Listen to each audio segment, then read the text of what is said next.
Hola, ¿qué tal? Mi nombre es Juan Sastre, soy el tasador del grupo Expert Abogados y en este vídeo te voy a explicar cómo valorar los muebles en un divorcio, qué muebles son los que se valoran en un divorcio, cómo se obtiene el valor y qué opciones tienen cada una de las partes en relación al mobiliario común, al mobiliario que forma parte de la vivienda habitual. Quédate que arrancamos.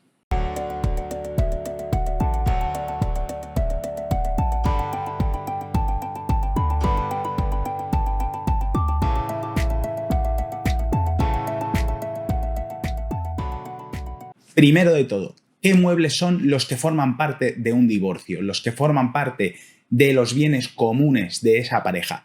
Bueno, pues son todos esos bienes que utilizamos a diario en la vida en común con nuestra pareja y en el inmueble familiar, en el inmueble común. Ese mobiliario que utilizamos día a día, como puede ser un sofá, un electrodoméstico, un televisor, una mesa, una silla, todo ese tipo de elementos que forman parte de la vida común, esa es la que se tiene que valorar cuando la pareja se divorcia o se separa. ¿En qué momento se tienen que valorar los bienes que forman parte del divorcio, el mobiliario que forma parte del divorcio? Bien, para hacerlo bien y para tomar decisiones correctas en cuanto a ese divorcio y en cuanto a esa valoración de mobiliario, la valoración se tiene que hacer en el momento de separación, en el momento de divorcio. Y te voy a explicar el por qué. Por ejemplo, estamos a día 1 de enero del 2022 y una pareja decide divorciarse, decide separarse. Ese mobiliario a fecha de 1 de enero del 2022 tiene un valor. Por lo que sea, una de las partes se queda habitando la vivienda y sigue utilizando el mobiliario común de los dos. Entonces, si pasan una serie de meses, una serie de años, ese mobiliario va sufriendo una depreciación. Esa depreciación hay que tenerla en cuenta a la hora de valorar y a la hora de repartir ese mobiliario común. Es decir, que si nos separamos, por ejemplo, a fecha 1 de enero del 2022, la opción más correcta para valorar el mobiliario es a fecha de divorcio, a fecha de separación, a fecha de la cual esa pareja deja de convivir junta. Todo lo que no sea eso será incurrir en un error y será incurrir en posibles conflictos y discrepancias entre cualquiera de las partes. ¿Qué opciones tienen cada una de las partes en cuanto al valor y en cuanto al reparto del mobiliario común?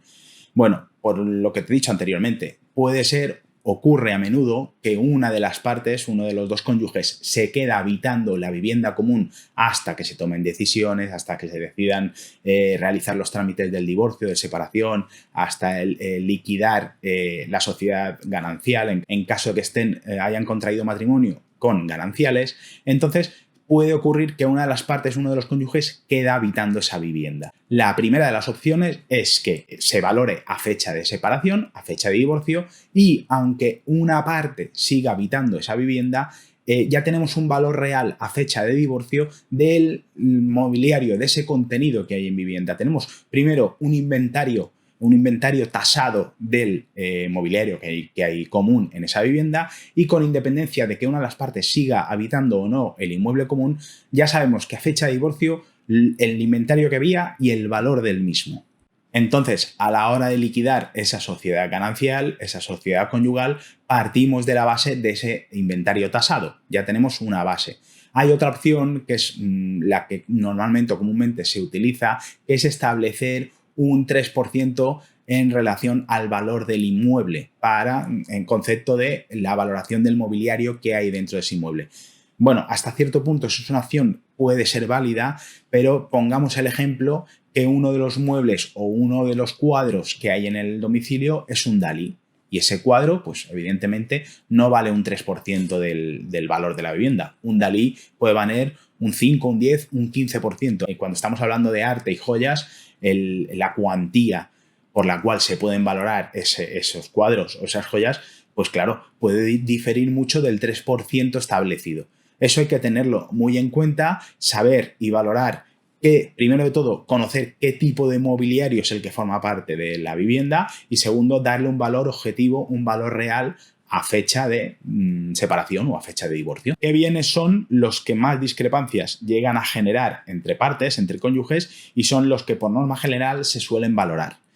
Bueno, principalmente estamos hablando de o bien electrodomésticos o bien aparatos electrónicos o tecnología, como podrían ser un televisor, un ordenador, una tablet, un móvil. Esos son, evidentemente, los elementos que mayor valor pueden tener en una vivienda, descontando, evidentemente, y dejando aparte lo que te he comentado anteriormente. Por ejemplo, un cuadro de un pintor importante o de una serie de joyas con cierto valor.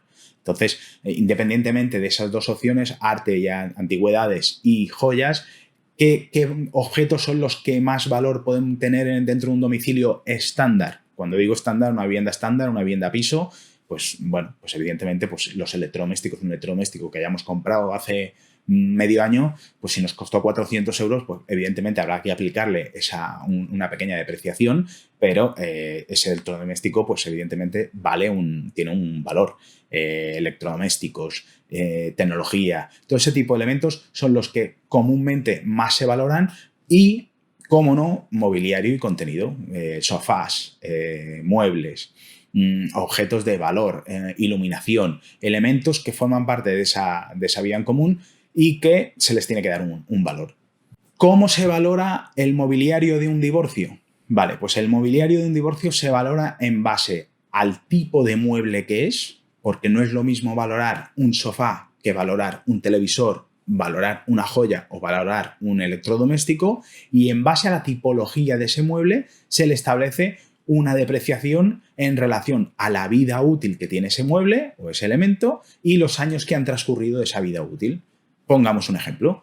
Tenemos la mesa del comedor que nos costó a día 1 de enero del 2022 1.000 euros, ¿vale? Entonces nos separamos 10 años más tarde, al 1 de enero del 2032, ¿vale? Pongamos ese supuesto. Durante esos 10 años esa mesa ha dado un uso. Sí que es verdad que sigue dando ese uso y lo va a seguir dando, pero evidentemente las características de esa mesa han cambiado. Cuando la compramos era nueva y al cabo de 10 años pues ha sufrido rasguños, ha sufrido golpes, ha sufrido pues eso, una depreciación tanto física como no funcional, pero puede llegarla a sufrir porque a lo mejor una de las patas cojea, bueno, uno de los cantos ya no está recto y ha sufrido un golpe y todo ese tipo de elementos o ese tipo de características hay que tenerlas en cuenta a la hora de obtener el valor de esa mesa. Entonces, si durante esos 10 años ha sufrido una depreciación, esa depreciación tenemos que reflejarla a la hora de obtener el valor de mercado de esa mesa. Repito, dependiendo del tipo de elemento, hay que aplicarle una depreciación más rápida o menos rápida. ¿Por qué? Porque esa misma mesa que te estoy ejemplificando y te estoy explicando no sufre la misma depreciación que un televisor o que un ordenador.